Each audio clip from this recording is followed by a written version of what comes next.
Hello बच्चा लोग, क्या हाल चाल। बढ़िया। देखिए, एक झलक लिखा है तो सही है।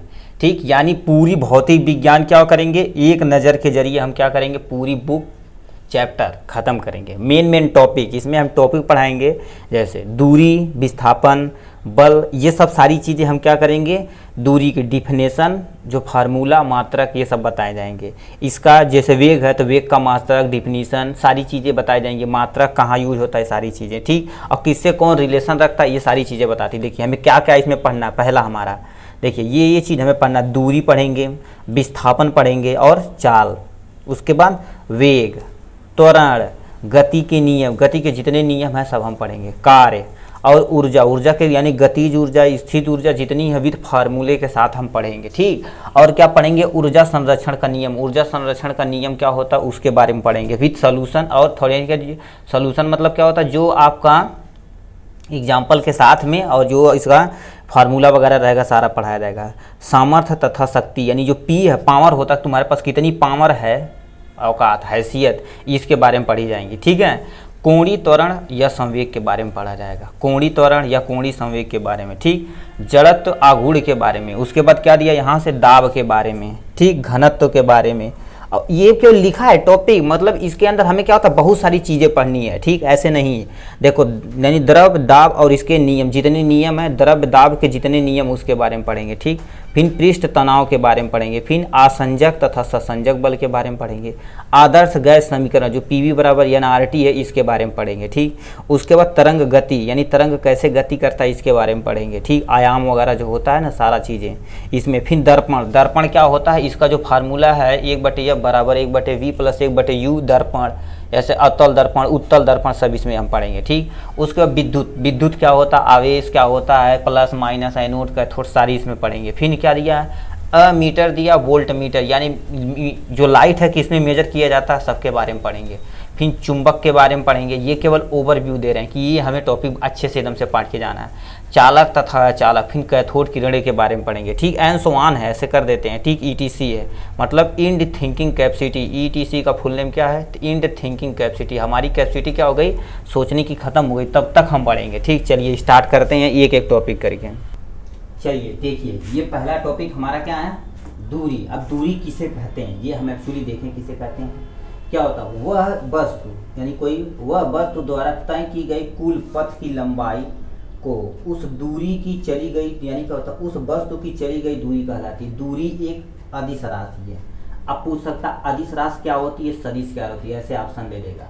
ठीक, अब उसके बाद क्या, विस्थापन पूछा है। किसी प्रारंभिक, यानी किसी वस्तु की प्रारंभिक व अंतिम स्थितियों के बीच की न्यूनतम दूरी, न्यूनतम दूरी को उस वस्तु का विस्थापन कहती है। यह एक सदिश राशि, यानी दूरी जो हो गई अदिश राशि या विस्थापन आपकी सदिश राशि। इसी दोनों को हम देखो दोबारा समझा रहे हैं। तो मान लेते हैं ये क्या है, मान लेते हैं यहाँ से तुम यहाँ से चलना स्टार्ट किए। ठीक, यहाँ पर आए 1 किलोमीटर, इधर गए 1 किलोमीटर, इधर गए 1 किलोमीटर, और फिर यहाँ से यहाँ तक आए। बताओ, ये 1 किलोमीटर ये, 2 किलोमीटर ये, और 1 किलोमीटर ये, टोटल दूरी कितनी किलोमीटर हो गई, 3 किलोमीटर। तो ये जो यहाँ से यहाँ तक की जो दूरी है, तो क्या कहेंगे, यहाँ से यहाँ तक की जितने हम जितना जगह गए हैं, तो वो तुम्हारी क्या रहेगी, दूरी कहलाएगी, दूरी कहलाएगी। ठीक, अब विस्थापन किसे कहते हैं, विस्थापन मतलब क्या होता है, यहाँ से, यानी पूछा, यानी क्या होता है, यानी कि प्रारंभिक से अंतिम दूरी, यहाँ से तुम स्टार्ट किए यहीं तुम चले जाओ, तो ये जो शॉर्टेस्ट, यानी क्या होता है, जो कम से कम दूरी है, तो इसे हम क्या कहेंगे, विस्थापन कहेंगे। हम सोचते हैं ये आपको ऐसा करते हैं, ये समझ में आ गया। कहने का मतलब क्या होता है, यहाँ से जो बढ़की यहाँ से यहाँ तक जाने में जो समय लगा है, तो उसे यानी जो लगा है, यानी वस्तु द्वारा तय की गई दूरी है, वो तुम्हारी क्या कहलाती, दूरी कहलाती है, जो एक अदिश राशि। विस्थापन मतलब क्या होता है, यहाँ से यहाँ तक, यानी जहाँ से तुम स्टार्ट किए थे, जहाँ तुम अंतिम पहुंचे, उसी को क्या सीधी लाइन से मिला दोगे, तो विस्थापन कहला जाएगा। ठीक है, अब क्या पूछा, चाल किसे कहते हैं, किसी वस्तु द्वारा एकांक समय में, यानी किसी वस्तु द्वारा एकांक समय में, किसी वस्तु द्वारा एकांक समय में चली गई दूरी, दूरी को उस वस्तु की चाल कहते हैं। इसका मात्रक क्या होता है, मीटर पर सेकेंड। मतलब क्या होता है, तुम दूरी मतलब क्या होता है, दूरी यहाँ से मीटर में चले गए, समय को सेकंड में चले गए, तो इसका मात्रक क्या हो जाएगा, मीटर पर सेकंड। यहाँ से चाल बराबर दूरी बटे समय। ठीक, ये एक अदिश राशि। अब इसे आप यानी इधर उधर करना चाहें, तो यानी क्या होता है, यस, यानी चाल बराबर क्या होता है, यहाँ से हम चाल लिख देते हैं, यस स्पीड हो गया, ये दूरी डी हो गया, टाइम टी हो गया। ठीक। अब इधर उधर तुम यदि करना चाहो तो टी बराबर क्या लिख सकते हो, डी अपान यस लिख सकते हो। अब तुम्हें डी चाहिए तो इसका मल्टीप्लाई यहाँ कर दो, यानी इंटर कन्वर्जन हम जानते हैं, तुम कर लोगे। ठीक, ये था आपका चाल। अब हम चलते हैं किस पे, औसत वाले पे, पोर्शन पे। चलिए ये देखते हैं वेग। वेग किसे कहते हैं, देखो कर दिया, किसी वस्तु द्वारा एकांक समय में तय की गई दूरी, यानी किस कोई वस्तु है उसके एकांक समय में तय की गई दूरी, तय की गई विस्थापन को उस वस्तु का वेग कहते हैं। कहने का मतलब क्या होता है, कोई वस्तु है जितना दूर यानी विस्थापन कर रहे हैं उसके वेग को, यानी क्या होता है उस वस्तु को वेग को हम क्या यानी वेग कहते हैं। ठीक, इसका मतलब क्या होता है, मीटर पर सेकेंड होता है। वेग बराबर क्या होता है, विस्थापन। ऐसे ही फार्मूला है, याद रखिएगा। ठीक, वेग बराबर क्या होता है, विस्थापन बटे समय। विस्थापन भी पढ़े हैं। अब यहाँ से वेग बराबर क्या होता है, विस्थापन बटे समय। अब कुछ कंडीशन दिया है, यदि कोई वस्तु t1 समय के लिए v1 वेग से चलती है तो t2 समय के लिए यानी v2 वेग से चलती है तो औसत वेग बराबर क्या हो गया, औसत वेग हमारा क्या होता है v1 t1 plus v2 t2 बटे t1 t2 होता। ये हो गया। अब ठीक, यानी क्या पूछा, अब हमसे त्वरण किसे कहते हैं। त्वरण किसे कहते हैं, किसी वस्तु के वेग में परिवर्तन की दर को, यानी कोई वस्तु है उसके वेग में परिवर्तन की दर को हम त्वरण कहते हैं, जिसे हम ए से इंडिकेट करते हैं। ठीक, ए से इंडिकेट करते हैं। अब इस यानी क्या होता है, ये एक सदिश राशि है। अब राशि याद करिएगा और मात्रा, ठीक है, ये एक सदिश राशि है। ठीक, अब तथा इसका मात्रा क्या होता है, मीटर पर सेकेंड। यानी कहें कि देखो वेग है तो वेग हमारा क्या हो जाएगा, यहाँ से जो मीटर यानी मीटर था तो मीटर कितना हो जाएगा, मीटर तो है। अब से यहाँ समय है और उसका भी समय तो सही, यानी समय का स्क्वायर होगा, सेकेंड स्क्वायर। इसका मतलब मीटर पर सेकेंड स्क्वायर होता है। ए बराबर क्या होता है, डेल्टा वी बटे डेल्टा टी होता है। ठीक, ये था आपका त्वरण वाला पोर्शन।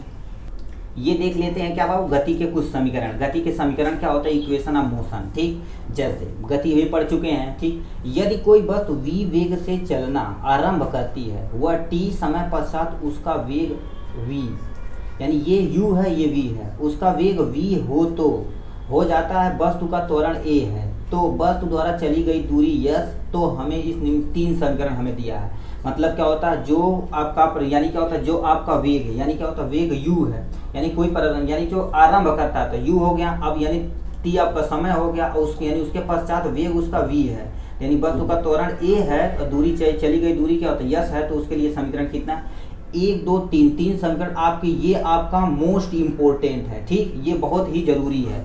ठीक है, ये जरूरी है। पहला क्या दिया, v बराबर u प्लस u, यानी क्या होता है v बराबर u प्लस at होता है। दूसरा यस बराबर क्या होता है, ut प्लस 1/2 at स्क्वायर होता है। ठीक, अब यहाँ तीसरा ऑप्शन क्या दिया, v स्क्वायर बराबर u स्क्वायर प्लस 2as होता है। ये बहुत इंपॉर्टेंट है, किसके, आपके पॉइंट ऑफ व्यू से। ये जो भी क्वेश्चन आएगा इसी के बेस पे आएगा। अब इसमें के लिए कुछ कंडीशन दे रखा। पहला कंडीशन क्या दिया, यदि किसी वस्तु द्वारा n सेकंड में तय यानी n सेकंड में चली गई दूरी यस n बराबर u प्लस 1/2 a n यानी 2n-1 होता है। ये कंडीशन पहला है। दूसरा कंडीशन, यदि कोई वस्तु विरामावस्था से चलना आरंभ करती है तो उसके प्रारंभिक वेग को हम शून्य रखते हैं। मतलब कहने का मतलब, कोई वस्तु है यदि विरामावस्था चुपचाप ऐसे बैठी हुई है यानी से चलना आरंभ करती है तो उसके प्रारंभिक वेग को हम शून्य मानते हैं। ठीक, प्रारंभिक वेग को हम शून्य मानते हैं, यानी u को आप शून्य में रखिएगा। ठीक, अब क्या पूछा है, तीसरा कंडीशन दिया है, यदि किसी वस्तु का वेग समय के साथ यानी घटता है, यानी समय के साथ घटता है तो उसके त्वरण को ऋणात्मक लिया जाता है, अर्थात यानी पॉजिटिव के साथ आप निगेटिव रखें। कहने का मतलब क्या होता है, यदि कोई वस्तु वेग के साथ घट रहा है, ठीक, यानी वेग के साथ आपका उसका घट रहा है तो त्वरण को हम क्या, यदि पॉजिटिव के स्थान पर क्या रखोगे, तुम निगेटिव रखोगे। ये कंडीशन है सारी चीज। ये तो 3 समीकरण है, 1 2 3 समीकरण आप याद रखिएगा। चलिए अब दूसरा टॉपिक देखते हैं। ठीक है, चलिए हम क्या देखते हैं दोबारा, कार्य। ठीक, कार्य क्या होता है, जब किसी वस्तु पर यानी कोई वस्तु है, यदि किसी वस्तु पर बल लगाकर उसकी स्थिति में परिवर्तन किया जाता है तो कार्य कहलाता है। मतलब क्या होता है, ये कोई बॉल है, ठीक, इसे तुम बल लगाकर एक जगह से यहाँ तक ले जा रहे हो, नहीं दिख रहा है, चलिए यहाँ से लिखते हैं, मान लेते हैं ये कोई आपके पास बॉल है। ठीक, मतलब इस बॉल पे तुम फोर्स लगा के यहाँ से यहाँ तक ले जा रहे हो, तो बताओ क्या कार्य कर रहे हो कि नहीं। अब मान लेते हैं तुम ये क्या दीवार है, दीवार को तुम धक्का मार रहे हो, कोई धक्का मार रहे हो, दीवार इधर जा नहीं रही, तो कोई कार्य हो रहा है कि नहीं, यानी कार्य शून्य है। मतलब यही कहने का मतलब, कोई वस्तु है उसी एक स्थान से दूसरे स्थान पर यानी स्थिति में परिवर्तन कर देना तुम्हारा कार्य कहलाता है। ठीक, अब क्या ऑप्शन में क्या दिया, यही तुम्हारा थ्योरी लिखा। अब यानी जो कंडीशन क्या लिखा है, यदि किसी वस्तु पर F बल लगाकर उसे S दूरी पर विस्थापित किया जाता है तो किया गया कार्य W बराबर F होता है। ये का कंडीशन है।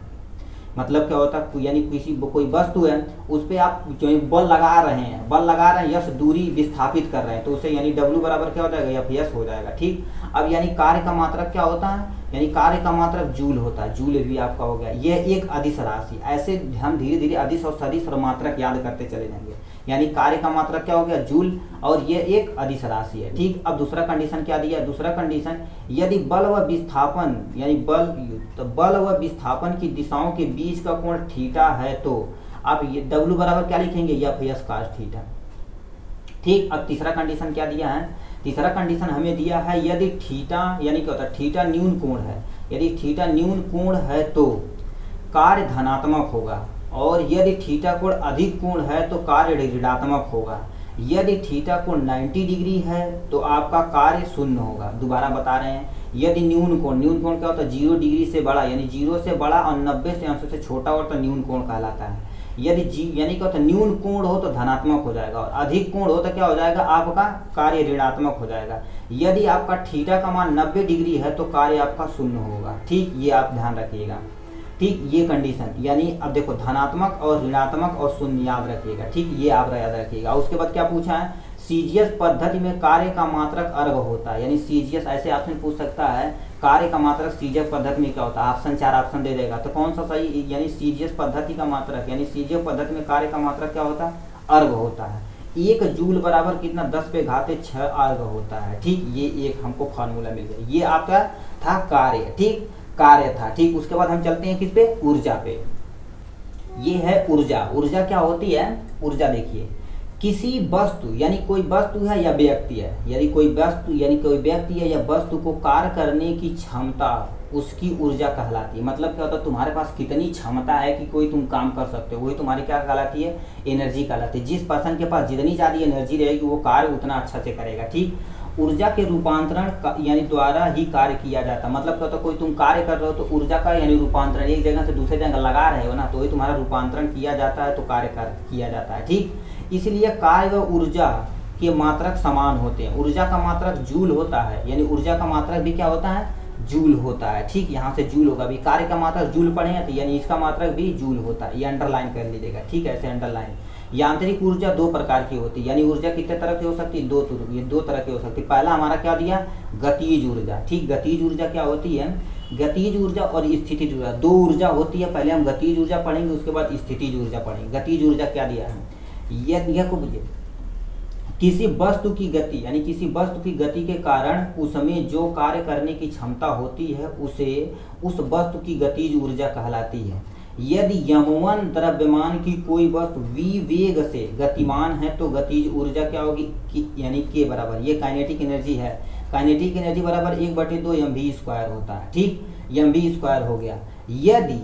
यदि वस्तु का संवेग p है तो हम क्या रखेंगे, p है तो 1 यानी k, यानी काइनेटिक एनर्जी बराबर क्या रखेंगे, p²/2m रखेंगे। अब ये एक हो गया, एक हो गया, ये 2 आपको फार्मूला मिल गया। इसके भी आप क्वेश्चन लगा सकते हैं। अब देखते हैं हम स्थितिज ऊर्जा क्या होती है। ये दूसरा है गतिज ऊर्जा, यानी स्थितिज ऊर्जा, गतिज ऊर्जा पढ़ें, उसके बाद हमारा स्थितिज ऊर्जा क्या दिया है, स्थितिज ऊर्जा क्या दिया हमें, यहाँ से देखते हैं। ठीक, पहले क्या पूछा, किसी वस्तु की स्थिति के कारण उसमें जो कार्य करने की क्षमता होती है उसे उस वस्तु की स्थितिज ऊर्जा कहलाती है। मतलब कहने का मतलब, कोई वस्तु की स्थिति यानी स्थिति के कारण जो कार्य करने की क्षमता होती है उसे हम गतिज यानी क्या होता है, स्थितिज ऊर्जा कहते हैं, स्थितिज ऊर्जा कहते हैं। ठीक, अब यानी क्या होता है, यहाँ से देखो, यानी h ऊंचाई पर, यानी ऊंचाई h पर गुरुत्वीय स्थितिज ऊर्जा pv होगी। काइनेटिक एनर्जी थी, ये पोटेंशियल एनर्जी है। पोटेंशियल एनर्जी बराबर क्या होता है, mgh होता है। ठीक, अब देखिए कार्य ऊर्जा प्रमेय क्या हो सकता है, मतलब क्या होता है, इस प्रमेय के अनुसार यानी वर्क एनर्जी थ्योरम, यानी वर्क एनर्जी थ्योरम क्या कहता है, इस प्रमेय के अनुसार किसी बल द्वारा वस्तु पर किया गया कार्य यानी वस्तु की गतिज ऊर्जा में परिवर्तन के बराबर होती है। ये आपका कार्य ऊर्जा है। अब ऊर्जा संरक्षण के हम नियम पढ़ते हैं। ठीक है, चलिए देखिए ऊर्जा संरक्षण नियम हमसे क्या कहता है, law of conservation of energy. पहले इस नियम के अनुसार ऊर्जा को न तो उत्पन्न किया जा सकता है न ही तो नष्ट किया जाता है। ये एकदम करेक्ट है, ठीक। ऊर्जा संरक्षण का नियम जो कहता है एकदम करेक्ट कहता है, ठीक। न तो ऊर्जा को उत्पन्न किया जा सकता, न तो नष्ट ही किया जाता, परंतु ऊर्जा को एक रूप से दूसरे रूप में बदला जा सकता है। यही ऊर्जा संरक्षण का नियम है।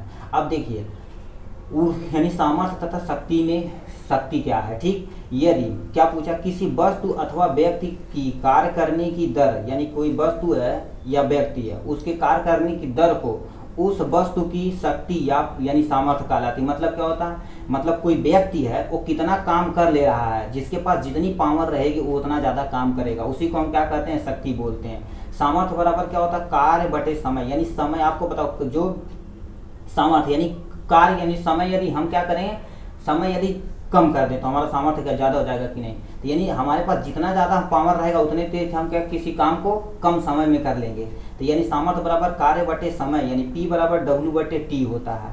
यह एक अदिश राशि, ये दोबारा अंडरलाइन करिए, ये एक अदिश राशि जिसका मात्रक क्या होता है, वाट होता है। यानी पावर के क्या, यानी पावर आप देखिए पावर यानी P बराबर W बटे T, यानी कार्य और यानी समय का अनुपात जो होता है उसे हम क्या कहते हैं, पावर बोलते हैं। इसका ये एक अदिश राशि है, इसका मात्रक क्या होता है, वाट होता है। मात्रक और अदिश और सदिश जरूर याद करिएगा, ठीक। यही तो हमसे पूछेगा, ठीक है। चलिए ये देखते हैं दाब। दाब होता है क्या, जो प्रेशर हम बोलते हैं, कितना प्रेशर है, ठीक। ये प्रेशर देखते हैं। क्या पूछा है, किसी सतह के एकांक क्षेत्रफल लंबवत कार्य करने वाले बल को हम दाब कहते हैं। मतलब क्या होता है, कोई एकांक क्षेत्रफल है, ठीक, एकांक क्षेत्रफल, उसके लंबवत यहाँ से जो काम किया जा रहा है इस पे, मतलब क्या होता है, ये आपका मान लेते हैं कोई गिलास है, ठीक। इस पे हम पिस्टन से क्या करें, यानी धका रहे हैं, नीचे की तरफ धका रहे हैं, तो यानी प्रेशर इसके अंदर क्रिएट कर रहे हैं कि नहीं, तो वही तुम्हारा क्या कहलाता है, दाब कहलाता है, ठीक है। यानी दाब बराबर क्या होता है, बल बटे क्षेत्रफल। ये देखो बल लगा रहे हैं और इतने ही क्षेत्रफल में लगा रहे हैं, तो इसे हम क्या कहेंगे, दाब बराबर बल बटे क्षेत्रफल होता है। जैसे P बराबर F बाई ए होता है, F आपका फोर्स हो गया, ए आपका क्षेत्रफल हो गया, ठीक। यह देखो करिए, ये एक अदिश राशि है। मतलब क्या होता है, बल का फार्मूला देख लिए, ये एक अदिश राशि है, इसका मात्रा क्या देखा जाए तो आपका यानी बल का मात्रा क्या होता है, न्यूटन होता है, तो हमने न्यूटन लिख दिया। एरिया का यानी एरिया का मात्रा क्या होता है, मीटर गुणे मीटर, तो मीटर स्क्वायर लिख दिए। या मीटर यानी क्या होता है, क्या होता है, मीटर पर न्यूटन पर मीटर स्क्वायर, या आपका पास्कल भी लिख सकते हैं, ठीक। आप कहीं पास्कल ज़्यादा क्या पहुँचता है वो यानी क्या होता है, जानता है बच्चों के क्या होता है, यह बराबर ये पता है, इससे क्या करेंगे, मात्रा को निकाल लेंगे, मगर वो पास्कल दे देगा, ठीक है। तब पास्कल आपका ये भी आपका एक मात्रक है, ठीक। अब देखते हैं क्या ये समझ में आया कि नहीं, दाब। अब घनत्व पे देखते हैं। घनत्व क्या दिया, किसी पदार्थ के द्रव्यमान, यानी कोई पदार्थ के द्रव्यमान व आयतन के अनुपात को, यानी कोई द्रव्यमान है या आयतन के अनुपात को पदार्थ का घनत्व D कहते हैं। D कहते हैं तो D बराबर क्या होता है, M बटे V होता है। मतलब क्या होता है, कोई पदार्थ है वो कितने किलो का है और कितना जगह घेर रहा था, उसे हम क्या कहेंगे, उसके अनुपात को क्या कहेंगे, हम घनत्व बोलेंगे, ठीक। इसका मात्रक क्या होता है, यानी ये द्रव्यमान तो किलोग्राम हो जाएगा। आयतन मतलब क्या होता है, मीटर क्यूब होता है, तो यहाँ पे मीटर क्यूब यानी मीटर गुणे मीटर होता है, तो मीटर क्यूब हो जाएगा। उसके बाद क्या पूछा है, यानी ऑप्शन हमें से दे रखा है, यहाँ से देखो करिए, कुछ कंडीशन देखा है जी, यानी 4 डिग्री सेल्सियस पर जल का घनत्व अधिक होता है। ये कंडीशन आपसे पूछे तो हमसे पूछ देगा कि कितने डिग्री पर जल का घनत्व सबसे अधिक होता है, तो 4 डिग्री पर जल का घनत्व सबसे अधिक होता है, ठीक है। अब देखिए ये था आपका दाब और घनत्व, ठीक है।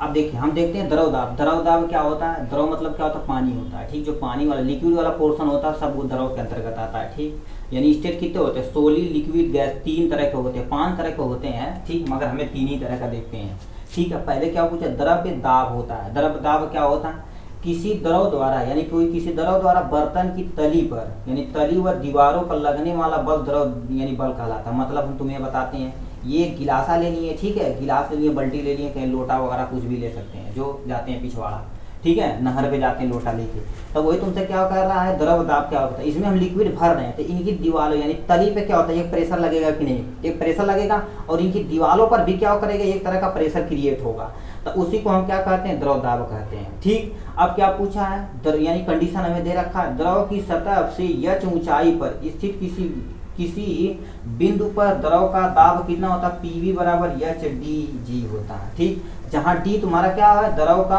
घनत्व है, यानी D आपका द्रव का घनत्व माना जाता है, एच ऊंचाई मानी जाती है, G आपका ग्रेविटेशनल फोर्स होता है, ठीक। यानी G का मान आप रख भी सकते हैं। अब यानी कुछ कंडीशन नियम दे रखा है, उसे हम देख लेते हैं थोड़ा सा, ठीक। नियम क्या दे रखा है, द्रव का नियम, हम के बारे में क्या लिखा, द्रव दाब के अनुसार यदि देखा जाए तो लॉ ऑफ लिक्विड प्रेशर, द्रव के भीतर एक क्षैतिज तल पर स्थित सभी बिंदुओं पर द्रव का दाब समान होता है। मतलब क्या होता है, ये आप पानी भरे हैं तो मतलब क्या होता है, ऐसा थोड़ी नहीं इस कोने पे यानी ज़्यादा दाब होगा, यहाँ से ज़्यादा होगा, यानी लिक्विड भरे हैं तो सारी जगह क्या होता है, प्रेशर यानी दाब बराबर होगा ना। ये कंडीशन पहला है। दूसरा कंडीशन क्या पूछा है, द्रव के भीतर किसी बिंदु पर द्रव दाब, यानी कोई द्रव के भीतर किसी बिंदु पर द्रव दाब सभी दिशाओं में समान होता है। मतलब क्या होता है, इधर इधर सभी दिशाओं में क्या होता है, समान होता है दाब। ठीक, ये भी कंडीशन हो गया। अब तीसरा कंडीशन हमसे क्या पूछा, द्रव द्वारा लगाया गया दाब, यानी कोई द्रव है उसके द्वारा लगाया गया दाब सदैव द्रव यानी द्रव्य द्रव के संपर्क वाली सतह के लंबवत होता है, यहाँ से इसके लंबवत होता है। ठीक, सीधा मतलब 90 डिग्री पर होता है। ठीक, अब चौथा कंडीशन क्या पूछा है, द्रव के भीतर किसी यानी द्रव के भीतर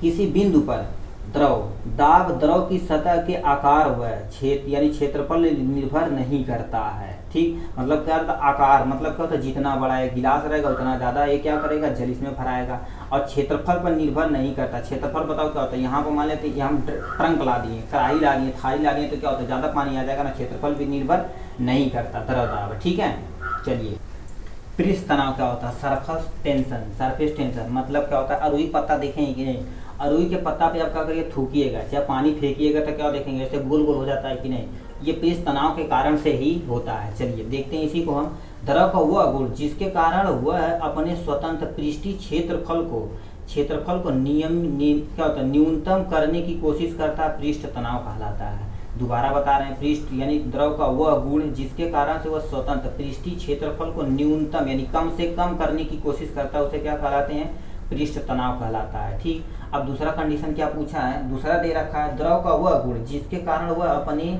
क्षेत्र यानी क्या होता है, अपने स्वतंत्र पृष्ठ पर यानी न्यूनतम यानी कम से कम संख्या में गुण रखने का प्रयत्न करता हो, क्या कहलाता है, पृष्ठ तनाव कहलाता है। एक दो कंडीशन दे रखा। तीसरा कंडीशन यानी तीसरा क्या दे रखा, 3 डिफिनेशन दे रखा। 3 डिफिनेशन में से आपको कुछ भी याद रहेगा तो आप लगा दीजिएगा। ठीक, द्रव की सतह पर खींची गई यानी किसी द्रव की सतह पर खींची गई काल्पनिक रेखा एकांक लंबाई पर कार्य करने वाले बल का द्रव का पृष्ठ तनाव कहलाता है। पृष्ठ तनाव T बराबर क्या होता है, F/L होता है। ठीक, F/L होता है। अब इसका मात्रक क्या होता है, F यानी न्यूटन हो गया, या लंबाई हो गया यानी न्यूटन पर मीटर हो गया। ठीक, अब यानी क्या होता है, आणविक बल क्या क्या हो सकता है, इंटरमॉलिक्यूलर फोर्स होता है। इंटरमॉलिक्यूलर फोर्स क्या होता है, यानी क्या होता है, अंतरा आणविक बल मुख्य 2 रूप से होते हैं, एक आपका ससंजन और एक आपका असंजन बल। 3 तरह का हमारा क्या होता है, यहाँ से हमारे पास ये होते हैं। ठीक, सॉरी कहाँ जा रहे हैं। ठीक, असंजन और ससंजन होता है। ठीक, दोनों हम इसे के बारे में देखिए पढ़ते हैं। ठीक है, असंजन और ससंजन। असंजन बल क्या होता है इसे भी देखते हैं, ससंजन बल क्या होता है देखिए। असंजन बल क्या होता है, यानी एक ही पदार्थ के विभिन्न गुणों के बीच कार्य करने वाले बल को हम असंजन बल कहते हैं। मतलब क्या होता है, एक ही पदार्थ यानी कोई एक पदार्थ है, भिन्न भिन्न अणुओं के बीच कार्य करने वाले बल को हम क्या कहते हैं, असंजन बल कहते हैं। अब ससंजन बल क्या होता है, जिसे हम अधेसिव फोर्स कहते हैं। भिन्न भिन्न पदार्थों यानी कोई भिन्न पदार्थों के अणुओं के बीच कार्य करने वाले बल को हम ससंजन बल कहते हैं। ठीक, यहाँ से कुछ कंडीशन, जिन द्रवों का आसंजन बल का मान ससंजन बल के मान से अधिक होता है वे द्रव बर्तन में नहीं भीगते हैं। जैसे मतलब क्या होता, कहने का मतलब क्या होता है, यदि आसंजन बल का मान ससंजन बल के मान से अधिक होगा तो यानी वो द्रव बर्तन को नहीं भिगोएगा, यानी जिस कंटेनर में रखेंगे उसमें पता ही नहीं चलेगा इसमें कुछ रखे थे। जैसे पारा हो गया, कांच की बर्तन को नहीं भिगो पाता, जैसे हम वो लेते हैं थर्मामीटर, उसी तरह से वही इसमें पारा भरा होता है। ठीक, अब दूसरा कंडीशन क्या दिएगा, जिन द्रवों के लिए ससंजन बल का मान असंजन बल के मान से अधिक होता है वे यानी द्रव बर्तन को भिगोते हैं। जैसे जल कांच के बर्तन को भिगो देता। कहने का मतलब क्या होता है, ससंजन बल का मान असंजन बल के मान से यदि अधिक होगा, ठीक, अधिक होगा तो बर्तन हमारा भीग जाएगा, और असंजन यानी बल का मान ससंजन बल के मान से अधिक होगा।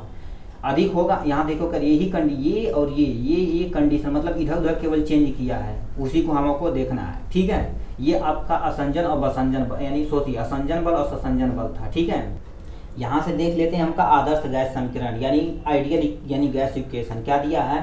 आदर्श गैस का वह काल्पनिक गैस यानी आदर्श गैस वह काल्पनिक गैस है जो ताप दाब व ताक दाब की सभी अवस्थाओं में बायल यानी बायला चाल चलाता था, दाब के नियमों को पूर्णता पालन करती हुए आदर्श गैस कहलाती है। इसका समीकरण पीवी बराबर एनआरटी, जो आपका इस पे भी क्वेश्चन पूछा रहता है, जहाँ आर क्या है यानी क्या होता है सार्वत्रिक गैस नियतांक का माना जाता है। ठीक, या आपका यदि आप कंडीशन दिया रहे दो यानी क्या होता है दो एक है दो कंटेनर है, तब क्या करेंगे P1 V1 बटे T1 बराबर P2 बटे यानी P1 यानी P2 V2 बटे T2 होता है। ठीक, ये आपका आदर्श गैस समीकरण है। ठीक है, ये देखते हैं हम तरंगों से संबंधित कुछ परिभाषाएं। मतलब क्या होता है, ऐसे डायग्राम दे देगा तो आपसे पूछेगा इसमें खाली ये छोड़ देगा तो पूछेगा क्या है। ठीक है, चलिए देखते हैं। मतलब ये आपका इधर जो जा रहा है विस्थापन है। ठीक, इसमें जो ये वाला उठा हुआ भाग है तो क्या कहलाता है तुम्हारा, ये वाला किसे हम क्या कहते हैं आयाम कहते हैं। ठीक, अब यहाँ से देखो नीचे, ये नीचे रहेगा तो निगेटिव, ऊपर रहेगा तो पॉजिटिव हो जाएगा। ठीक, अब इसी से संबंधित हम कुछ परिभाषा देखते हैं। ठीक है, देखिए परिभाषा क्या क्या दे रखा है, यानी परिभाषा पहले विस्थापन देखते हैं। ठीक, विस्थापन क्या होता है, कंपन करने वाले यानी कंपन करने वाले किसी कण की किसी क्षण स्थिति व माध्यमान स्थिति के बीच की दूरी को कण का विस्थापन कहते हैं। दोबारा बता रहे हैं, कंपन करने वाले कोई क्षण है, ठीक, उसकी यानी कोई कण है, उसके किसी भी क्षण में स्थिति में जो ऊपर और नीचे आ जाने वाला काम रहा है तो उसी को क्या कहते हैं हम विस्थापन, इसे हम वाई से इंडिकेट करते हैं। ठीक, आयाम किसे कहते हैं, आयाम देखते हैं क्या, आयाम क्या होता है कंपन करने वाले यानी कंपन करने वाले किसी कण की मध्यमान स्थिति के एक ओर के अधिकतम विस्थापन को उस कण का आयाम कहते हैं। अभी देखो यहाँ से ऐसे बताए थे, मतलब क्या होता है, ये जो ऊपर वाला ऐसे उठ रहा था तो यही हमारा ए था, नीचे उठ रहा था तो हमारा यही ए था, यही तुमसे बोल रहा है। ठीक, अब आवर्तकाल क्या होता है, आवर्तकाल टी होता है। ठीक, जिसे हम क्या कहते हैं टी से इंडिकेट करते हैं। कंपन करने वाले यानी कोई कंपन करने वाले किसी कण द्वारा एक कंपन पूरा करने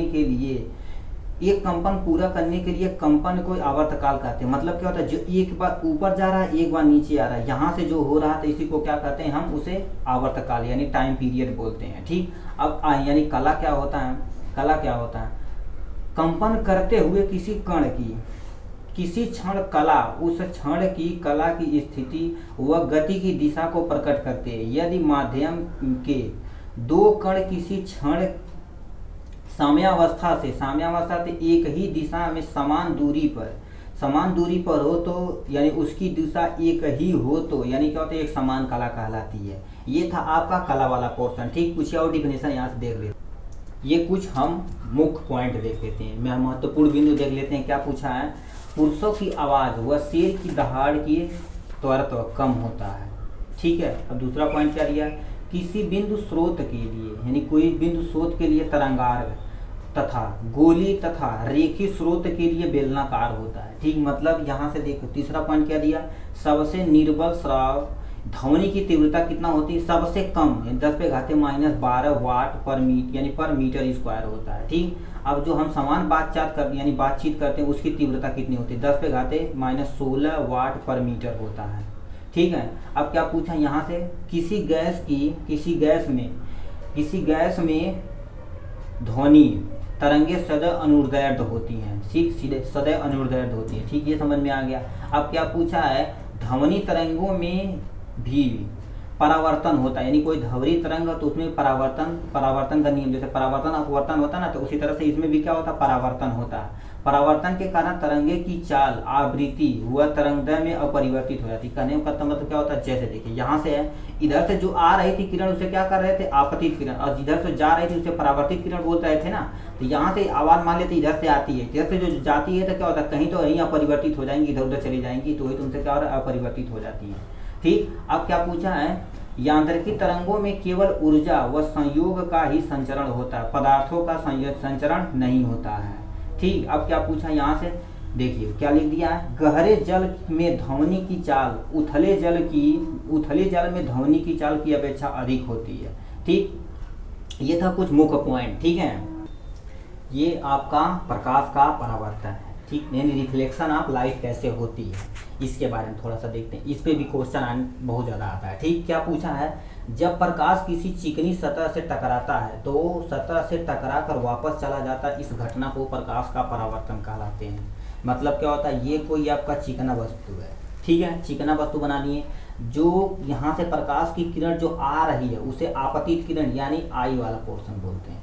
ठीक, उसके बाद क्या पूछा है, यहाँ से हमें दे दिया है और यहाँ से देखो जो आ रही आपतित किरण और यहाँ से इसे आई बोलते हैं। ठीक, अब जो जा रही है उसे हम कौन सा किरण बोलते हैं, परावर्तित बोलते हैं। ठीक है, उसे हम परावर्तित बोलते हैं, जिसे हम आर से इंडिकेट करते हैं। यहाँ चिकने सतह से क्या होता है, रिफ्लेक्शन हो रहा है कि नहीं, तो इसी यानी इसी को क्या कहते हैं हम, प्रकाश का परावर्तन कहते हैं। ठीक, अब यानी कुछ नियम इसके हैं, इसे हम देख लेते हैं। प्रकाश के परावर्तन के नियम देखते हैं। ठीक है, क्या दे रखा है, परिवर्तन का नियम यानी लॉ ऑफ रिफ्लेक्शन। पहला बराबर क्या होता है, यहाँ से जो आ रहा था दोनों बराबर है कि नहीं, तो वही क्या पूछा, आपतन कोण जो आ रहा है, आपतन कोण जो जा रहा है उसे परावर्तन कोण कहते हैं। ठीक, अब देखो आपतन कोण का मान सदैव परावर्तन कोण के मान के बराबर होता है, एंगल आई बराबर एंगल आर होता है। ठीक, अब क्या पूछा दूसरा पॉइंट, आपतित किरण अभिलंबवत तथा परावर्तित किरण एक ही तल में स्थित होते हैं। मतलब कहता है जो किरण आ रही है जो किरण जा रही है और अभिलंबवत बूंद एक ही तल पे देखो करिए स्थित है कि नहीं, तो यही तुमसे बोला है ये दोनों नियम। पहला बराबर यानी क्या होता है, आपतित किरण बराबर परावर्तित किरण होता है। दूसरा ला क्या दिया, आपतित किरण जो परावर्तित किरण जा रही है अभिलंब एक दूसरे के एक सभी क्या होते हैं, एक ही बिंदु पर स्थित होते हैं। ठीक, अब यहाँ से हम देखते हैं फोकस दूरी किसे कहते हैं। ये फोकस दूरी किसे कहते हैं, द्रव यानी कोई द्रव है यानी कोई दर्पण है। ठीक, दर्पण की ध्रुव से फोकस दूरी तक यानी फोकस बिंदु तक दूरी को दर्पण की फोकस दूरी कहलाते हैं। मतलब क्या होता है, कोई दर्पण है और ध्रुव से यानी ध्रुव जो आपका पी वाला पोलर वाला रीजन है, फोकस दूरी तक की गई दूरी को हम दर्पण फोकस दूरी कहलाते हैं। इसे यफ से इंडिकेट करते हैं। ठीक, इसे यफ से इंडिकेट करते हैं। फोकस दूरी धनात्मक किसके लिए, उत्तल यानी उत्तल दर्पण के लिए धनात्मक होता है, अवतल दर्पण के लिए ऋणात्मक होता है। ये एक पॉइंट हो गया। ठीक, और यानी क्या पूछा, यदि किसी गोली दर्पण की वक्रता त्रिज्या आर है तो फोकस दूरी में क्या संबंध होगा, यह बराबर क्या हो जाएगा, r/2 हो जाएगा। ठीक, ये था आपका फोकस दूरी। इसमें क्या देखना है आपको, मतलब क्या होता है, उत्तल दर्पण के लिए धनात्मक होता है, अवतल दर्पण के लिए ऋणात्मक होता है। और गोली दर्पण में आर्क और यफ में यदि संबंध देखा जाए तो यह बराबर क्या होता है, r/2 होता है। ठीक है, ये अब देखते हैं क्या, लेंस के लिए फार्मूला। ठीक है, लेंस के लिए फार्मूला यहाँ से देखते हैं, उसके बाद यहाँ से देखना है। मतलब लेंस के लिए क्या फार्मूला है, लेंस के लिए फार्मूला यदि लेंस की प्राकर्ष यानी क्या होता है, प्रकाशीय केंद्र यानी प्रकाशीय केंद्र वस्तु की दूरी u और प्रतिबिंब की दूरी u व लेंस की फोकस दूरी f है तो एक यानी 1/f बराबर 1/v माइनस 1/u होता है। ठीक है, दोबारा देखिए बता रहे हैं, लेंस के सूत्र के लिए ये है 1/f बराबर 1/v माइनस 1/vu यानी u होता है। ठीक, अब क्षमता के लिए देख लेते हैं, क्षमता किसे कहते हैं। यह क्या होता है, एक पतले लेंस की क्षमता p फोकस दूरी f के प्रतिलोम यानी रेसिप्रोकल के बराबर होता है। यदि फोकस दूरी मीटर में नापी जाती है तो हमारा लेंस की क्षमता p बराबर कितना होता है, 1/, फोकस दूरी मीटर में भी नापी जाती है। ठीक, अब यहाँ से p बराबर क्या हो जाएगा, p बराबर 100/f सेंटीमीटर में ले जाएगा। ठीक, अब लेंस की यानी लेंस की क्षमता का मात्रक क्या होता है, डायोप्टर माना जाता है। ठीक, ये था आपका लेंस के फार्मूले का सूत्र और यहाँ क्षमता का दोनों का सूत्र। आप देखिए करिए, ये वाला याद रखिएगा। ठीक, जो आपका डायोप्टर दिया गया, ये डायोप्टर जो डी बोलते हैं इसे आप याद रखिएगा। यानी लेंस की क्षमता का मात्रक क्या होता है, डायोप्टर, जो यहाँ से डी वाला पोर्सन है। ठीक, ये था डी वाला पोर्सन। ये आवेश देखते हैं। ठीक, आवेश किसे कहते हैं, आवेश वह राशि है, मतलब विद्युत वाला जो चैप्टर है आवेश होता क्या, पॉजिटिव निगेटिव ये तो समझेंगे।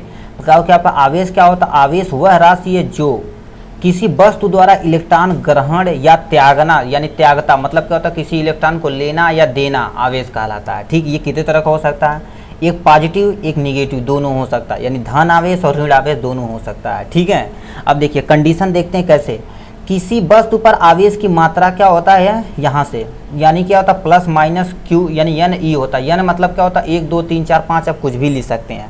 n ग्रहण करने या त्यागने के लिए इलेक्ट्रॉनों की संख्या होती है। मतलब क्या होता है +1 यहाँ से +1 -1 +2 यहाँ से n सो ऑन आप ले सकते हैं। और e क्या है, इलेक्ट्रॉनों का आवेश है, यानी क्या होता है एक इलेक्ट्रॉन पर आवेश है जो कितना होता है 1.6 × 10⁻⁻19 कूलाम होता है। ठीक, अब देखिए एक यानी क्या होता है समान आवेश एक दूसरे को प्रतिकर्षित करते हैं। मतलब क्या होता है, मान लेते हैं यहाँ से आपका ये आपका प्लस है और यहाँ से प्लस है। मतलब क्या होता है, मान लेते हैं अरे यार आपकी गर्लफ्रेंड है, आप दोनों एक क्या होते हैं, एक गुस्सा टाइप में है, ठीक है। तो एक दूसरे के नज़दीक जाएंगे तो क्या हो जाएगा, झगड़ा हो जाएगा कि नहीं, झगड़ा हो जाएगा तो मतलब दूर दूर भागेंगे कि नहीं। अब मान लेते हैं क्या होता है, कोई एक मतलब क्या होता है, आप पैसा खर्च कर रहे हैं, टी शर्ट वगैरह खरीद ले, मोबाइल का रिचार्ज वगैरह करा रहे हैं, ठीक, और ये आप क्या कर रही है, ले रहे हैं, ठीक, ये लड़की ले रही है आपसे बढ़िया से, तब क्या करेंगे, दोनों जब मिलेंगे तो बढ़िया से प्यार करेंगे, ठीक, क्योंकि क्या कर रहे हैं दोनों आराम से। तो ही तुमसे क्या होता है, विपरीत आवेश, मतलब विपरीत आवेश रहेगा तो क्या करेंगे, माइनस प्लस रहेगा तो यानी अट्रैक्ट होंगे, सुंदर देखेंगे तभी तो अट्रैक्ट होंगे। अब देखो क्या रही है, प्रतिकर्षित मतलब क्या होता है, जब एक दूसरे के समान आवेश रहेंगे, प्लस प्लस रहेंगे या माइनस माइनस रहेगा तब दूसरे से क्या दूर भागेंगे, और ये क्या होता है प्लस माइनस रहेगा तो दूसरे से नज़दीक आएंगे। अब कुलाम्ब का ला यहाँ नियम देख लेते हैं, ठीक है। कुलाम्ब का नियम हमसे क्या कहता है, कुलाम्ब का नियम के बारे में थोड़ा सा देख लेते हैं, थोड़ा थोड़ा देखेंगे, यानी टॉपिक हम कवर करेंगे पूरा। कुलाम्ब का नियम क्या कहता है, किन्हीं दो आवेशों के बीच लगने वाला आकर्षण, यानी कोई दो आवेश प्लस हो या माइनस हो, उसमें लगने वाला आकर्षण व प्रतिकर्षण बल, उन दोनों आवेशों की मात्रक यानी मात्राओं व गुणनफल के समानुपाती होता है, ठीक। मतलब क्या होता है, कोई आकर्षण यानी कोई दो आवेश है, आकर्षण बल या यानी प्रतिकर्षण बल, उन दोनों आवेशों के बीच जो गुणनफल के समानुपाती होता है वह दोनों आवेशों के बीच की दूरी के वर्ग के विलोमानुपाती होता है, ठीक। यहाँ से देखो करिए, यानी वर्ग मतलब क्या होता है, जो आपका ये सर्कल है जो यहाँ से रेडियस गया उसके विलोमानुपाती होता है, ठीक। अब यहाँ यफ बराबर क्या हो जाएगा, यफ कितने हो जाएगा, Q1 Q2 बटे R स्क्वायर हो जाएगा, ठीक। अब एक नियतांक इसमें K डाल दिया गया, यानी इसको हटाने के लिए बराबर लगाने के लिए K एक नियतांक डाल दिया गया, यानी K एक आप नियतांक है, यानी देखो Q1 Q2 बटे R स्क्वायर होता है। K क्या है, K एक समानुपाती स्थिरांक है जिसका मान क्या होता है 1/4 पाई एप्सिलॉन 0 होता है, ठीक। एप्सिलॉन 0 होता है बराबर 9 × 10⁻9 न्यूटन मीटर पर कूलाम स्क्वायर इसका मात्रक होता है, ठीक। अब एप्सिलॉन 0 के क्या होते हैं, एप्सिलॉन 0 क्या होता है, निर्वात में विद्युतशीलता होती है जिसका मान क्या होता है 8.854 × 10⁻12 फैराडे पर मीटर होता है, ठीक। दोबारा बता रहे हैं, ये आपका फार्मूला, यह बराबर कितना के यानी ये चार्ज है, प्लस माइनस अब कुछ भी हो सकता है, ठीक। यानी Q1 Q2 बटे R स्क्वायर हो गया। K का मान कितना दे रखा 9 × 10⁻9 न्यूटन मीटर पर कूलाम स्क्वायर, और यानी Q एप्सिलॉन 0 बराबर क्या होता है, निर्वात में विद्युतशीलता 8.854 × 10⁻12 फैराडे पर मीटर होता है, ठीक। ये था आपका कूलाम्ब का नियम, ये आपका विद्युत विभव है। विद्युत विभव किसे कहते हैं, फार्मूला इसका देख लेते हैं, ठीक है। क्या पूछा, किसी क्षेत्र में किसी बिंदु पर, यानी कोई क्षेत्र है, किसी बिंदु पर विद्युत विभव का मान एकांक धनावेश को अनंत से उस बिंदु पर विभव पर लाने में किया गया कार्य विद्युत विभव कहलाता है। कहने का मतलब हम एकदम से हलवा तरीके से इसे समझाना चाहेंगे आपको। अब क्या पूछा, देखो करिए, एकांक धन आवेश को अनंत से, मान लेते हैं कि यहाँ पर क्या होता है, ये अनंत है, ठीक है, ये आपका सूतल यश है, यानी ये 8 है, ठीक। मतलब क्या होता है, ये इनफाइनाइट का साइन है। अब यहाँ से क्या होता है, एक निश्चित बिंदु मान लेते हैं आप यहाँ खड़े हैं, ठीक। इसे जो लाने में किया गया कार्य रहेगा तो उसी को क्या कहते हैं, विद्युत विभव बोलते हैं कि नहीं समझे, दोबारा बता रहे हैं, मतलब ठीक है। मान लेते हैं कोई लड़की है, आप समझ जाएंगे, ठीक। मान लेते हैं कोई लड़की अनंत पे है, ठीक। उसे क्या करना है, भाला फुसला के क्या करना, अपनी गर्लफ्रेंड वगैरह बना के का निश्चित बिंदु पर लाना है, ठीक। तो बताओ यहाँ से यहाँ तक जो यानी खर्चा वगैरह करेंगे, पैसा होना क्या करेंगे, मोबाइल रिचार्ज वगैरह कराएंगे, यानी टी शर्ट वगैरह खरीदेंगे, पैसा लुटाएंगे कि नहीं, यानी कार हम कर रहे हैं कि नहीं, तो वही तुम्हारा क्या कह रहेगा, मतलब जब ये यहाँ से यहाँ तक चली आई और जो तुम कार्य किए हो उसको क्या कहते हैं, विद्युत विभव कहते हैं। दोबारा देखिए क्या उसी को लिखा, क्या किसी विद्युत क्षेत्र में किसी बिंदु पर विद्युत विभव का मान एकांक धन आवेश को अनंत से उस बिंदु तक लाने पर, यानी अनंत से उस बिंदु पर निश्चित बिंदु तक लाने में किया गया कार्य जो होता है विद्युत विभव कहलाता है। विद्युत विभव V बराबर क्या होता है, W/Q होता है, ठीक। अब यानी क्या होता है, यहाँ से देखिए कुछ कंडीशन दे रखा, यानी विद्युत आवेश Q व R दूरी पर, यानी Q R दूरी पर स्थित बिंदु पर यानी क्या होता है, विद्युत विभव V बराबर क्या होता है 1/4 पाई एप्सिलॉन 0 Q/R होता है, ठीक। अब दूसरा पॉइंट क्या दिया, यदि दो बिंदुओं के बीच की दूरी D है व उनके बीच का विभवांतर V है तो विद्युत क्षेत्र की तीव्रता E बराबर क्या होता है, V/D होता है, ठीक। अब तीसरा कंडीशन क्या दिया, ये दो कंडीशन, तीसरा कंडीशन क्या दिया है, यदि दो विद्युत आवेशों के निकाय की स्थितिज ऊर्जा U हो बराबर 1/4 पाई एप्सिलॉन 0 K है, Q1 Q2 बटे R है। तो ये क्या मतलब R है तो स्थितिज ऊर्जा आपकी ये हो जाएगी। ठीक, ये था विद्युत विभव के बारे में। अब देखते हैं विद्युत धारिता के बारे में थोड़ा सा। ये देखते हैं विद्युत धारिता। विद्युत धारिता क्या कहलाती है, क्या किसे कहते हैं, किसी चालक के आवेश ग्रहण करने की क्षमता उसकी धारिता कहलाती है। मतलब तुम क्या रोटी खा लेबा, मतलब 50 रोटी खा लेबा, 50 अरे तंदूरी उंदूरी रहेगा तो मार ही देंगे, ठीक है, कहीं पनीर वनीर मुड़ जाएगा तो पनीर पूरी बल भर पीट देते हैं। तो वही यानी कितना तुम खा लेते हो, यानी उसको हमारी क्षमता क्या कहलाती है, धारिता कहलाती है। मतलब अब विद्युत में यानी तुम विद्युत कितना खा लेते हो, ये नहीं कि हम पूरी खा लेंगे, पूरी तो तुरंत आ जाएगा। ठीक, अब यानी धारिता किसे कहते हैं, किसी चालक के आवेश Q विद्युत विभव V के अनुपात की चालक की धारिता कहलाती है। इसे हम C बराबर क्या होता है Q बटे V लिखते हैं। ठीक है, अब धारिता का मतलब क्या होता है, कूलाम पर वोल्ट या फैराडे लिखते हैं। ठीक है, अब क्या दिया, कंडीशन दिया है, यदि किसी विलगित गोली है, मैंने किसकी विलगित गोली चालक की धारिता C बराबर 4 पाई एप्सिलॉन 0 A है या C प्रोपोर्शनल A है, तो यानी A आपका क्या चालक की त्रिज्या मानी जाती है। ठीक, ये था आपका धारिता वाला पोर्शन। ये देखते हैं ओम लॉ। ओम लॉ क्या कहलाता है, ओम लॉ क्या कहता है, यदि किसी चालक की भौतिक अवस्था समान हो, मतलब कोई चालक है उसकी भौतिक अवस्था समान हो, तो चालक के सिरों पर लगा विभवांतर उसके प्रभावित धारा के समानुपाती होता है। मतलब क्या होता है, विभवांतर V उसमें जो धारा बह रही है क्या होती है, समानुपाती होती है। अब एक नियतांक, ये क्या होता है, समानुपाती को हटाने के लिए एक नियतांक ला दिए, जैसे R बोलते हैं। R बराबर क्या होता है, V बटे I हो जाएगा। इसे यदि एक्चुअली लिखा जाए तो V बराबर IR लिखते हैं। ठीक है, R होते R, ये आपका नियतांक है। R जहाँ क्या होता है, एक आपका नियतांक है जिसे क्या कहते हैं, चालक का प्रतिरोध कहते हैं। प्रतिरोध किसे कहते हैं, मतलब क्या होता है, तुम जा रहे हो, कोई बीच में खड़ा है, रोकने के लिए जो आदमी खड़ा है वो तुम्हारा प्रतिरोध कहलाता है। अब बिजली जब ऐसे जा रही है, जो बीच में रोकने वाला काम है उसे प्रतिरोध कहते हैं। प्रतिरोध का मात्रा क्या होता है, ओम होता है। ठीक, ओम ओम नामक वैज्ञानिक ने दिए थे, इसलिए क्या होता है, ओम एक नियम लग गया। ठीक, मुक्त इलेक्ट्रॉन किसे कहते हैं, फ्री इलेक्ट्रॉन। फ्री इलेक्ट्रॉन मतलब क्या होता है, आदमी घूमे छड़ुआ यानी सांस लेखन कोई रोकने वाला नहीं है, तो उसे हम क्या कहते हैं, मुक्त इलेक्ट्रॉन। उसी तरह से कुछ इलेक्ट्रॉन भी होते हैं मुक्त रहते हैं। ऐसे कुछ लड़के रहते हैं क्या होता है, कुछ भी कर लें घूमेंगे, बड़फल घूमेंगे।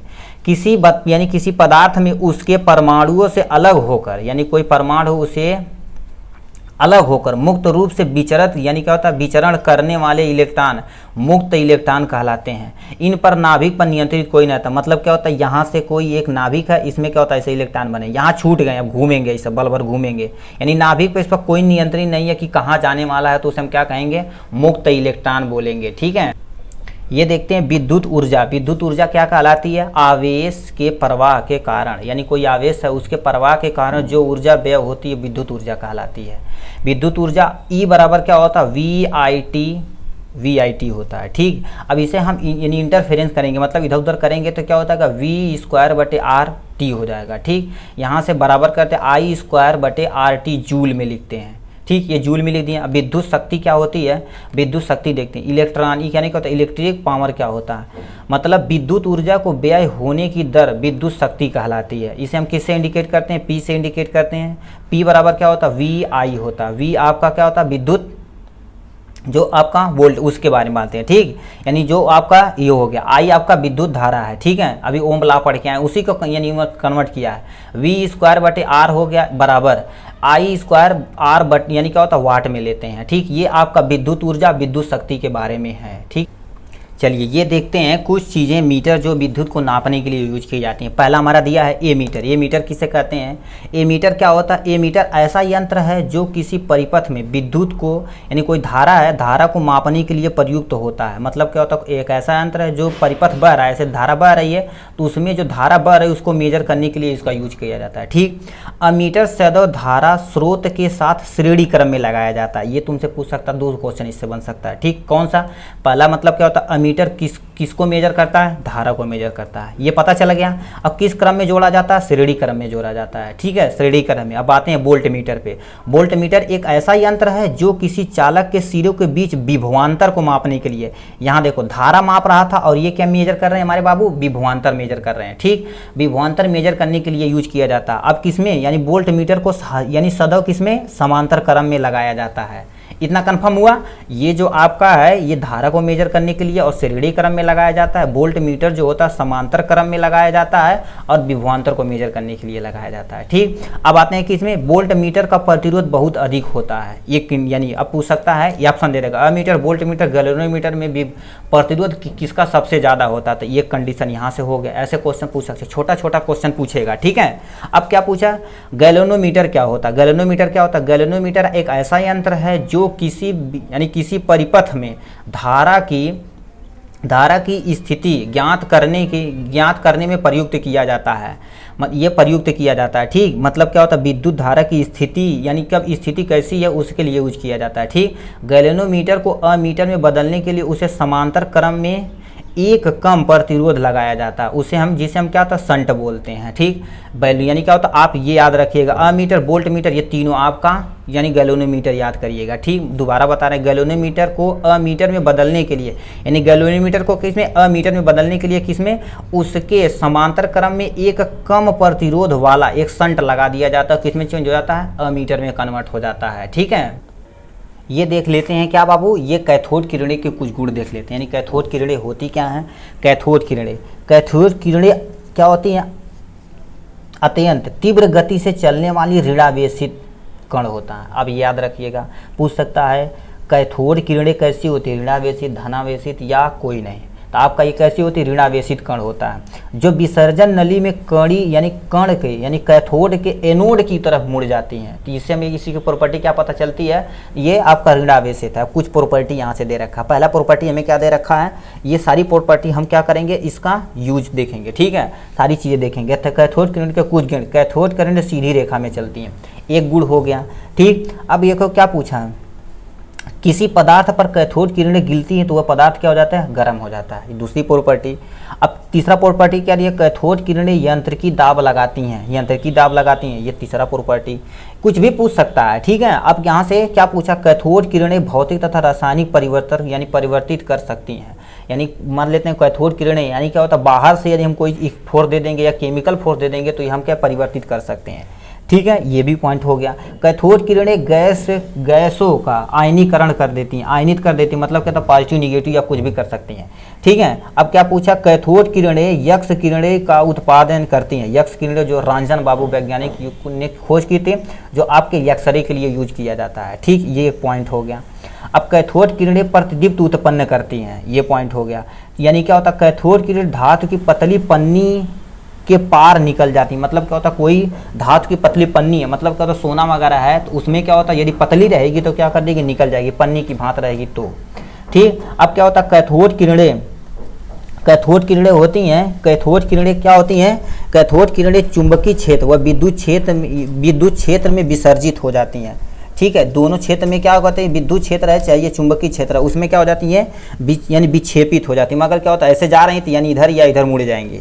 ठीक, कैथोड किरणें ऋणावेशित होती हैं, ये पहले ही पढ़ चुके हैं। ठीक, अब यहाँ से कुछ इसके उपयोग वगैरह देख लेते, कहाँ कहाँ इसका उपयोग किया जाता है। ठीक है, कैथोड किरणें देखो करिए, कैथोड यानी थॉमसन नामक वैज्ञानिक, थॉमसन के अनुसार कैथोड किरणें जिन ऋणावेशित कणों से मिलकर बनी होती है उन कणों को हम क्या कहते हैं, इलेक्ट्रॉन कहते हैं। मतलब क्या पूछ देगा, इलेक्ट्रॉन यानी क्या होता है, इन कण यानी क्या होता है, ये जो आपका कैथोड किरणें ऋणावेशित से बनी होती है, किससे बनी होती है, इलेक्ट्रॉन, प्रोटॉन, न्यूट्रॉन, तो आप इलेक्ट्रॉन मारिएगा। ठीक, थॉमसन के अनुसार।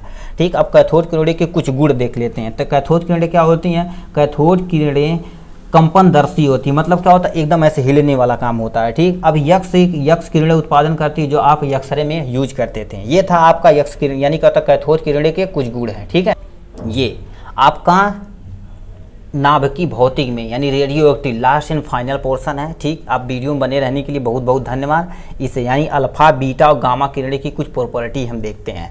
ठीक, इसकी प्रॉपर्टियाँ क्या हैं इसके बारे में हम थोड़ा सा देख लेते हैं। ठीक है, पहले देखिए क्या दिया, यानी रेडियो एक्टिव होता क्या है, कुछ ऐसे तत्व जो स्वतः अदृश्य किरणें निकालते रहते हैं उसे हम क्या कहते हैं, रेडियो एक्टिव तत्व कहलाते हैं। ऐसे पदार्थ को रेडियो एक्टिव पदार्थ कहते हैं। ठीक, अब ये क्या होता है, यानी क्या होता है, इस घटना को रेडियो एक्टिविटी कहलाते हैं। मतलब क्या होता है, बहुत नुकसानदायी होती हैं, ऐसे वैसे मत समझिएगा। ठीक, रेडियो एक्टिव जो तत्व होते हैं यदि उसे दफनाना, मतलब क्या ज़मीन में गाड़ना रहता है तो क्या करते हैं, किसी बड़े कंटेनर में डाल के, ऐसे बड़े कंटेनर में डाल के उसे क्या करते हैं, हम ज़मीन के बहुत नीचे डालते हैं, जिससे हमें क्या होगा, हमें नुकसान न हो। ठीक, तथा निकलने वाली किरणें रेडियो एक्टिव किरणें कहलाती हैं। कितने तरह से हो सकती हैं, अल्फा, बीटा, गामा, यानी 3 तरह के रेज हो सकती हैं। अब हमें पढ़ते हैं कि इस पे पहले हम चलते हैं अल्फा किरणें। ठीक, अल्फा किरणें होती क्या हैं, इसके बारे में थोड़ा सा देखते हैं। अल्फा किरणें की कुछ प्रॉपर्टी हम देखते हैं। ठीक, अल्फा किरणें होती क्या हैं, कहाँ ढका रहे हो बाबू, अल्फा किरण की प्रॉपर्टी ऑफ अल्फा रेज, ये क्या होता है, अल्फा किरणें होती हैं अल्फा कणों से मिलकर बनी होती, जो हीलियम परमाणु के नाभिक में होता। जो हाइड्रोजन के जस्ट बाद यहाँ थे आपका हीलियम, यहाँ था ना, यहाँ से देखा थे, यहाँ देख, यहाँ से हीलियम जो लास्ट वाला पोर्शन पे था वही अल्फा किरणें। यानी क्या होता है, अल्फा किरणें अल्फा कणों से मिलकर बनी होती, जो हीलियम परमाणु के नाभिक में यानी सेंटर में पाया जाता है। ठीक, ये पॉइंट हो गया। अब दूसरा पॉइंट क्या पूछा, अल्फा किरणों पर 2 इकाई धनावेश होता है, वह इनका द्रव्यमान प्रोटॉन के द्रव्यमान के 4 गुना होता है। मतलब क्या होता है, इसमें 2 इकाई धनावेश होता है, और यदि द्रव्यमान की बात की जाए तो अब प्रोटॉन से 4 गुना ज़्यादा इसका भार होता है। ठीक, अब तीसरा पॉइंट क्या पूछा है, अल्फा किरणें विद्युत तथा चुंबकीय क्षेत्र में विक्षेपित हो जाती है। मतलब अल्फा किरण इधर जा रही है तो इधर भी विक्षेपित हो सकती हैं, इधर भी विक्षेपित हो सकती हैं। यानी इधर मान लेते हैं पॉजिटिव, यानी क्या होता है, कोई विद्युत क्षेत्र या चुंबकीय क्षेत्र, तभी क्या होता है, विक्षेपित हो जाएंगे। ठीक है, अब यानी नेक्स्ट क्या दिया है, अल्फा किरणें की भेदन क्षमता अत्यंत कम होती है। ये इसकी भेदन क्षमता मतलब छेदने की क्षमता सबसे, यानी क्या होता है, बहुत अत्यंत कम होती है। ये 0.1 mm मोटी एल्युमिनियम चादर के द्वारा रोकी जा सकती है। इतना mm यदि आपके पास एल्युमिनियम की चादर है तो इसे हम रोक सकते हैं। ठीक, अब क्या पूछा, जिंक सल्फाइड की पर्दे पर लटकाने पर अल्फा किरणें प्रतिदीप्त उत्पन्न करती हैं। ठीक, जिंक फॉस्फाइड यानी कि सल्फाइड का आप यदि चादर लेंगे तो अल्फा किरणें प्रतिदीप्त उत्पन्न करती हैं। ठीक, अब क्या पूछा, धातु की पन्नी में से गुजरने पर अल्फा किरणें विक्षेपित हो जाती हैं। मतलब क्या होता है, अभी भेदन क्षमता जब कम हो रही है, कोई धातु है, इससे यदि यहाँ से टकराएंगे तो क्या हो जाएगी, इसकी किरणें क्या हो जाएगी, विक्षेपित, मतलब चाहे इधर चले जाएंगे चाहे इधर चले जाएंगी, यही तुमसे बोला है। ठीक, अब दूसरा यानी क्या पूछा है, देखिए पहले इसे देखते हैं। ठीक, अब धातु की पन्नी से विक्षेपित हो जाएगी। अल्फा किरणें किसी सतह से टकराने पर ऊष्मीय प्रभाव उत्पन्न करती हैं। ऊष्मीय प्रभाव मतलब क्या, कुछ समय के लिए गर्म कर देती हैं। ठीक, अब क्या पूछा, अल्फा किरणें जिस गैस यानी गैस में से गुजरती हैं उसका आयनीकरण हो जाता है। ठीक, आयनित हो जाता है। ठीक, अब क्या होता है, यहाँ से देखते हैं, अल्फा किरणें की चाल प्रकाश की चाल का 1/10वां भाग होता है। ठीक है, यदि प्रकाश की चाल कितनी होती है, 3 × 10⁻8 मीटर पर सेकेंड होता है। यदि नहीं पता तो क्या लेंगे, 3 लाख किलोमीटर पर सेकेंड लिख सकते हैं। ठीक, 5 जीरो मतलब इसमें चल जाएगा, 3 जीरो इसमें चला जाएगा, 8 जीरो हो जाएगा, किलोमीटर में कन्वर्ट हो जाएगा, सेकंड में कन्वर्ट हो जाएगा। आप लिख दीजिए सीधे, कितना बोल दीजिएगा, 3 लाख किलोमीटर पर सेकेंड होता है। ठीक, अब क्या पूछा है, अल्फा किरणें कुछ पदार्थों के कृत्रिम रेडियो एक्टिव तत्व उत्पन्न करती हैं। ये भी हो गया। ठीक, ये आपका पोर्शन था अल्फा किरणें। अब आते हैं बीटा किरणें की कुछ प्रॉपर्टी देखते हैं। ठीक, बीटा किरणें क्या दिया, बीटा यानी प्रॉपर्टी है बीटा किरणें। ठीक, बीटा किरणें अत्यंत तीव्र गति से चलने वाले इलेक्ट्रॉन है। लो भाई, तीव्र गति, अभी धीमी गति वाला था, तीव्र गति वाला आ गया। ठीक, बीटा कणों पर 1 इकाई धन आवेश होता है, उस पर 2 धन यानी 2 इकाई धन आवेश होता है, इस पर 1 इकाई ऋण आवेश होता है। ठीक, अब यहाँ से दूसरी प्रॉपर्टी, बीटा किरणें विद्युत तथा चुंबकीय क्षेत्र में विक्षेपित हो जाती हैं। ये भी विक्षेपित हो जाती हैं। ठीक, अब क्या पूछा, बीटा किरणों की चाल प्रकाश की चाल के लगभग बराबर होता है। मतलब क्या होता है, जो आपका प्रकाश का चाल 3 × 10⁻8 मीटर पर सेकेंड ये वाला है, उसी की चाल के लगभग बराबर होती है। ठीक, अब इसकी कुछ प्रॉपर्टी और, बीटा किरणें क्या हो गया, जिस गैस से होकर गुजरती हैं उसका आयनीकृत कर देती हैं। जिस गैस से गुजरती हैं उसे आयनीकृत कर देती हैं, परंतु इनकी आयनीकृत की क्षमता अल्फा किरणों की आयनन क्षमता से क्या होती है, 1/100वां गुना अधिक होती हैं। ठीक है। अब क्या पूछा, यानी ये भी पोर्शन ये वाला देखते हैं। बीटा किरणों की भेदन क्षमता, यानी भेदन क्षमता अल्फा किरणों की भेदन क्षमता से लगभग 100 गुना ज़्यादा होता है। ये जो अल्फा किरण थी क्या वो कर रही थी, ज़्यादा भेदन क्षमता नहीं थी, मगर क्या होता है, यानी बीटा किरण जो इससे 100 गुना ज़्यादा है, ठीक है। अब देखिए क्या दिया, बीटा किरणें जिंक सल्फाइड की पर्दे से टकराने पर प्रतिदीप्त यानी प्रतिदीप्त होती है, मतलब परछाई वगैरह दिखाती हैं, ठीक। अब क्या दिया यहाँ से, ये दिया बीटा किरणें फोटोग्राफिक फिल्मों को प्रभावित करती हैं। अब क्या दिया, बीटा किरणें कृत्रिम रेडियो एक्टिव तत्व उत्पन्न करती हैं। ये था आपका बीटा प्रॉपर्टी के गुण। अब आते हैं किस पे हम बाबू, यहाँ से हम देखते हैं यानी गामा किरणें, ठीक। अल्फा बीटा और गामा किरणें हम ये खत्म कर दिए हैं, ठीक है। उसके बाद हम क्या करेंगे, ये आपका चैप्टर पूरा क्लोज हो जाएगा, ठीक। अब देखिए क्या दिया आपका गामा किरणें की, यानी property of gamma Kiran, gamma पहलवान नहीं गामा किरण है, ठीक है। गामा किरणें क्या दिया है, यानी गामा किरणें कोई द्रव्यमान, इनके पास कोई द्रव्यमान नहीं होता, इनकी प्रकृति अधात्विक होती है, इस पर यानी ये अधातु की तरह व्यवहार करती हैं। यानी ये किरणें होती हैं क्या करते हैं, कोई आवेश, इस पर कोई भी आवेश, न तो पॉजिटिव न नेगेटिव, कुछ भी नहीं होता है। ये किरणें क्या करती हैं, विद्युत तथा चुंबकीय क्षेत्र में विक्षेपित नहीं हो जाती, मतलब क्या होता है, कोई भी फर्क नहीं पड़ने वाला, गाली वगैरह दो सीधे जाने वाले हैं, ठीक है। बहुत बढ़िया है। ये किरणें क्या होता है, आयनिक यानी किरणीकृत की क्षमता अल्फा किरणें तथा बीटा किरणें की क्षमता से बहुत कम होती है, ठीक। इनकी चाल क्या होती है, प्रकाश की चाल के बराबर होती है, यानी कि इनकी विचाल क्या होता है, प्रकाश की चाल से बराबर होती है, मगर भेदन क्षमता सबसे ज़्यादा होती है, ठीक। देखियो करिए किसी तरह विक्षेपित नहीं हो रहा, भेदन क्षमता बहुत खतरनाक है। ये 30 सेंटीमीटर मोटी लोही चादर को भी क्या कर सकती है, आर पार कर सकती है, इतना स्ट्रॉन्ग है, ठीक। अब क्या पूछा, ये किरणें भी फोटोग्राफी फिल्म को प्रभावित करती हैं, फोटोग्राफी को प्रभावित करती हैं, ठीक।